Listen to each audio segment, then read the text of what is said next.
मैं यहाँ पर संविधान की अच्छाइयां गिनाने नहीं जाऊंगा, क्योंकि मुझे लगता है कि संविधान कितना भी अच्छा क्यों ना हो, वो अंततः बुरा साबित होगा अगर उसे इस्तेमाल में लाने वाले लोग बुरे होंगे।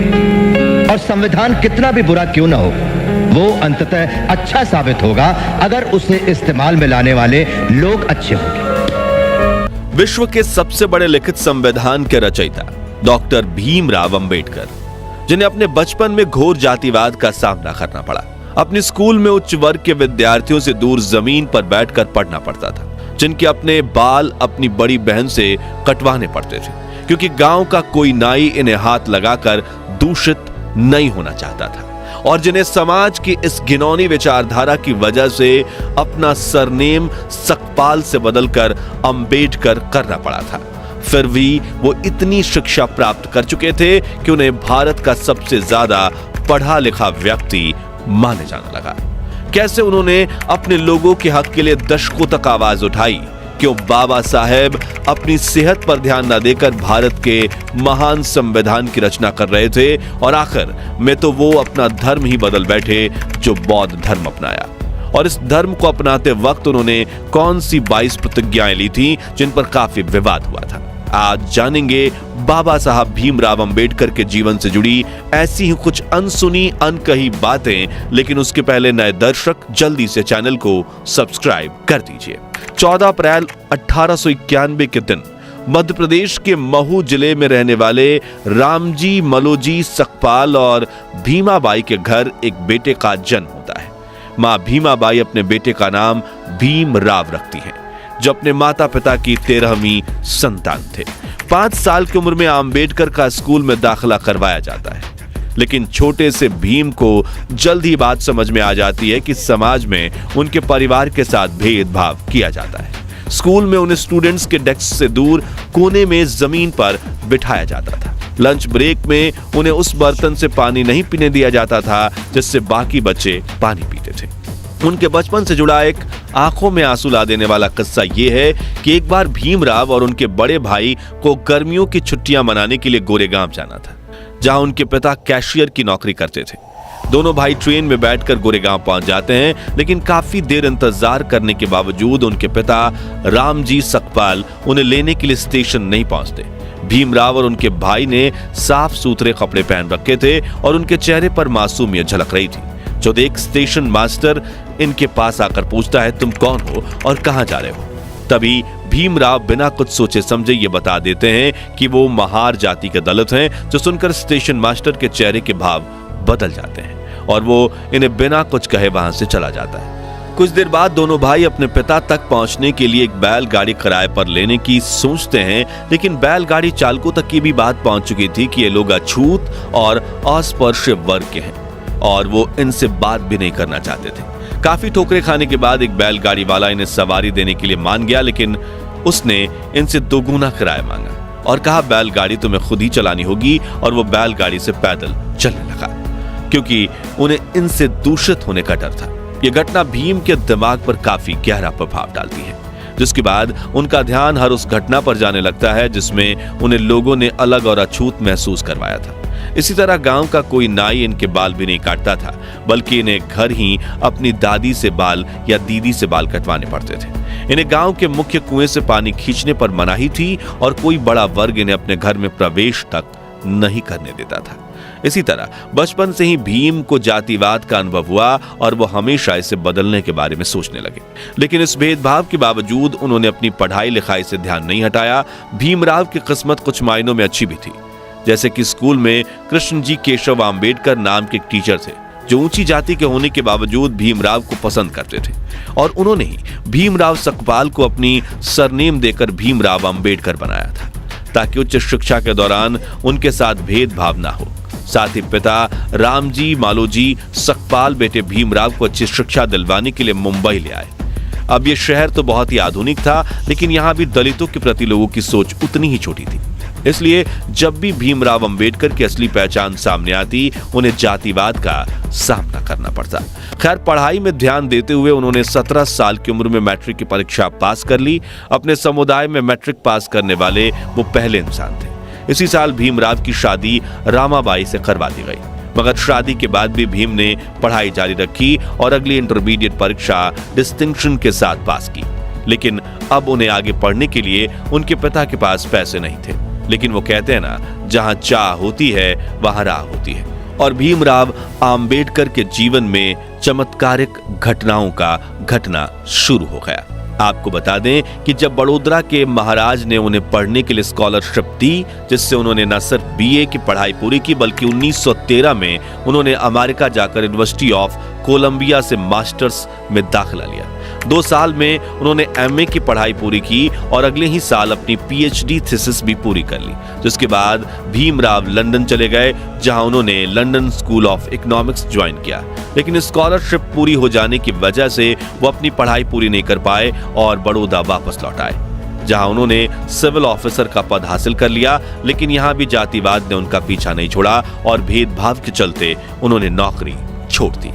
1918 में भीमराव बॉम्बे के सिडेनहम कॉलेज में लेक्चरर बने। साथ ही उन्होंने दलितों की आवाज दुनिया तक पहुंचाने के लिए मराठी अखबार मुक नायक की भी शुरुआत की, क्योंकि अपने धर्म की वजह से वो इतनी ठोकरें खा चुके थे कि अब उन्हें समझ आ रहा था कि अब अपना हक पाने के लिए उन्हें आवाज उठानी पड़ेगी। इसी बीच कुछ समय लंदन जाकर उन्होंने वकालत में अपनी पढ़ाई पूरी कर ली थी। इस तरह वो अपने जमाने के भारत के संभवतः सबसे ज्यादा पढ़े लिखे व्यक्ति बन चुके थे। डॉक्टर भीमराव बाबा साहब अम्बेडकर को शुरू से ही पढ़ाई से काफी लगाव था, इसलिए उनके पास भारत की सबसे बड़ी पर्सनल लाइब्रेरी हुआ करती थी। मशहूर लेखक जॉन गुंथर अपनी किताब इनसाइड एशिया में लिखते हैं कि जब 1938 में मेरी राजगृह में अम्बेडकर से मुलाकात हुई थी, तब उनके पास 8000 किताबें थी और उनकी मृत्यु तक यह संख्या बढ़कर 35,000 तक पहुंच चुकी थी। डॉक्टर भीमराव अम्बेडकर के निकट सहयोगी रहे शंकरानंद शास्त्री भी अपनी किताब में लिखते हैं कि मैं 20 दिसंबर 1944 की दोपहर 1 बजे अम्बेडकर से मिलने उनके घर गया। उन्होंने मुझे अपने साथ जामा मस्जिद इलाके में चलने के लिए कहा, जो इन दोनों पुरानी किताबों को खरीदने का अड्डा हुआ करता था। जब हम वहां पहुंचे तो लोग उनके चारों तरफ इकट्ठा होने लगे, लेकिन इस भीड़ में भी उन्होंने विभिन्न विषयों पर तकरीबन 2 दर्जन किताबें खरीदी। यहाँ एक दिलचस्प बात यह है कि किताबों का इतना बड़ा संग्रह होने के बावजूद वो अपनी किताबें किसी को पढ़ने के लिए उधार नहीं देते थे। किताबें मांगने वाले व्यक्ति को वह मुंह पर कह देते थे कि अगर आपको किताबें पढ़नी है तो मेरे पुस्तकालय में आइए।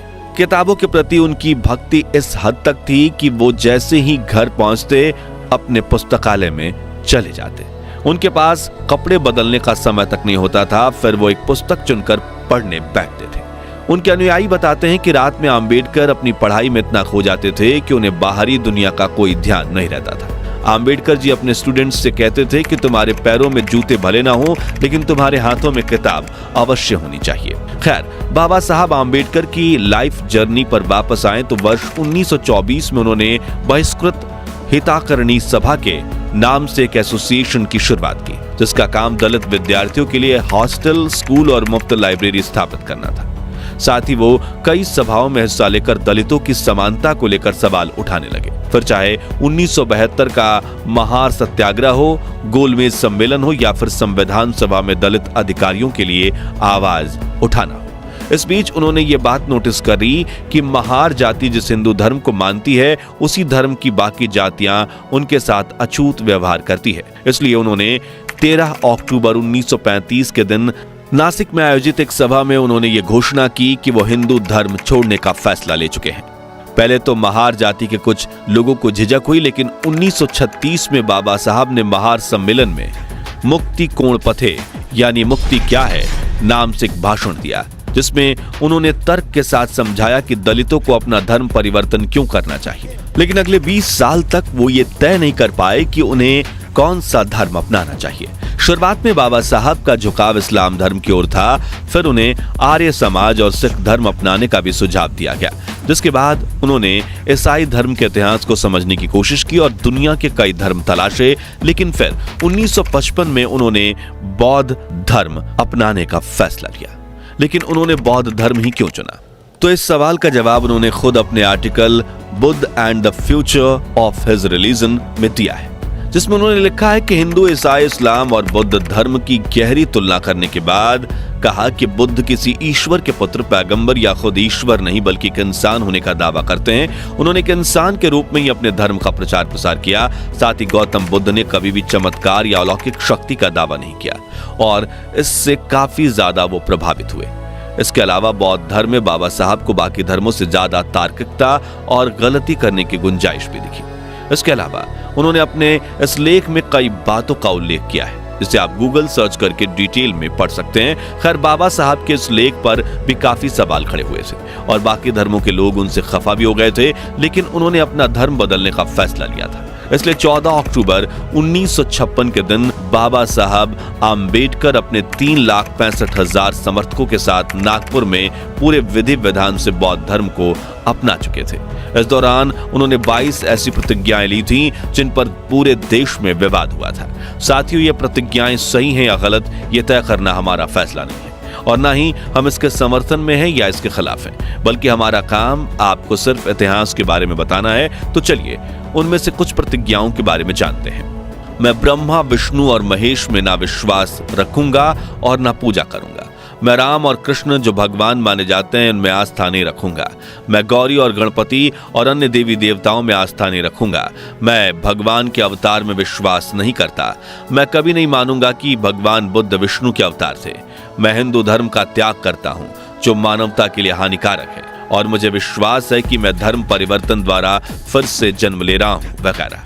डॉक्टर आम्बेडकर की इन प्रतिज्ञाओं ने हिंदू धर्म के उनके समर्थकों को ठेस पहुंचाई थी और धर्म परिवर्तन ही उनके जीवन की इकलौती सबसे बड़ी कंट्रोवर्सी है। चलिए अब जानते हैं दुनिया के सबसे बड़े लोकतंत्र की नींव जिस पर टिकी है, उस संविधान के बनने के पीछे की अनसुनी कहानी। तो 9 दिसंबर 1949 के दिन 299 सदस्यों वाली संविधान सभा की पहली बैठक हुई थी।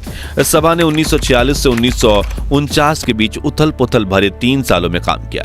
इस दौरान देश में कई बड़े सांप्रदायिक दंगे हुए और देश का बंटवारा भी हुआ। इस कारण भारत और पाकिस्तान के बीच मानव इतिहास का सबसे बड़ा प्रवासी संकट पैदा हुआ। इस दौरान भारत में 550 से ज्यादा रियासतों का मुश्किल भरा एकीकरण का काम भी संपन्न हुआ था। ऐसे में संविधान बनाना काफी मुश्किल था, जिसके लिए उस समय देश के सबसे ज्यादा पढ़े लिखे व्यक्तियों में से एक डॉक्टर बाबा साहब आम्बेडकर को 29 अगस्त 1947 के दिन संविधान सभा की ड्राफ्टिंग कमेटी के अध्यक्ष के रूप में नियुक्त किया गया था, जिसमें 7 सदस्य थे। लेकिन कहा जाता है कि संविधान बनाने का 90% काम बाबा साहब आम्बेडकर ने अकेले किया था, लेकिन उन्होंने कभी इसका श्रेय अकेले नहीं लिया। राष्ट्रपति महोदय, सर, मैं ड्राफ्टिंग कमेटी द्वारा निश्चित की हुई संविधान की रूपरेखा को प्रस्तुत करता हूं और निवेदन करता हूं कि इस पर विचार किया जाए। राष्ट्रपति महोदय सर, मैं इस सदन में उपस्थित उन लोगों में से एक हूं जो जानते हैं कि इस संविधान का मसौदा तैयार करने में डॉक्टर अंबेडकर ने कितनी मेहनत और लगन खर्च की है। शायद सदन को पता हो कि उसके द्वारा मनोनीत 7 सदस्यों में से एक ने इस्तीफा दे दिया और उसकी जगह किसी और को नहीं लिया गया। एक सदस्य थे अमेरिका में, तो उनकी जगह भी खाली रही और एक और सदस्य अपने कुछ कामों में, राज्य के कामों में व्यस्त रहे, इसलिए उनकी जगह भी खाली रही। 1 या 2 सदस्य दिल्ली के बाहर थे और शायद सेहत की वजह से शामिल न हो सके। इसलिए आखिर में हुआ यूं कि मसौदा तैयार करने का सारा भार आ पड़ा डॉक्टर अंबेडकर पर और मुझे कोई शक नहीं कि हम सब उनके अनुग्रहित हैं। मुझे जो भी श्रेय दिया जा रहा है वो मेरे अकेले का नहीं है। इसका कुछ हिस्सा जाता है सर BN राव को, जो कि हमारी इस सभा के संवैधानिक सलाहकार हैं, जिन्होंने ड्राफ्टिंग कमेटी के विचार करने के लिए संविधान का कच्चा मसौदा तैयार किया। इस श्रेय का कुछ हिस्सा उस ड्राफ्टिंग कमेटी के सदस्यों को भी जाना चाहिए।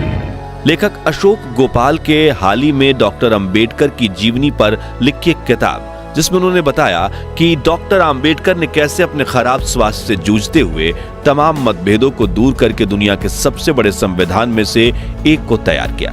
इसके प्रारंभिक निर्माण के दौरान ही 2500 से ज्यादा संशोधन किए गए थे। बताया जाता है कि डायबिटीज और ब्लड प्रेशर से पीड़ित होने के बाद भी आम्बेडकर ने संविधान तैयार करने में काफी श्रम किया। संविधान सभा में लगभग 100 दिनों तक खड़े होकर उन्होंने धैर्यपूर्वक हर खंड को समझाया और 26 नवंबर 1949 को भारत का संविधान पारित किया गया और अपनाया गया। इस दिन को संविधान दिवस या राष्ट्रीय कानून दिवस के रूप में जाना जाता है, जिसके अगले साल यानी 26 जनवरी 1950 के दिन भारत में दुनिया के इस बड़े संविधान को लागू किया गया।